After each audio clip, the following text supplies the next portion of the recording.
নমস্কার। নতুন আর পুরাতন বছর শেষে সবার ভাবনা নতুন বছরকে নিয়ে। পুরাতন বছরের পাওয়া না পাওয়ার হিসাব করতে করতে চলে এলো নতুন বছর।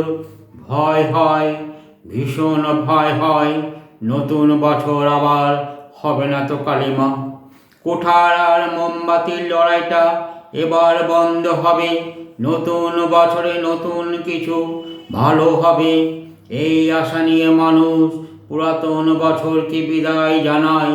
আগামীর ভবিষ্যতেরা নতুন বছরকে বরণ করবে আনন্দ হাসি মুখে। নতুন বছরে সমাজটাও হবে ওই নীল আকাশের মতো মুক্ত, ফুরফুরে সতেজ বাতাসের মতো হবে মানুষের মনগুলি। তবু পুরাতন বছর শেষে ভয় হয়, রাস্তায় রাস্তায় মোমবাতিগুলি জেগে উঠবে না তো। তাই বছর শেষে সবার ভাবনা নতুন বছরকে নিয়ে। নমস্কার।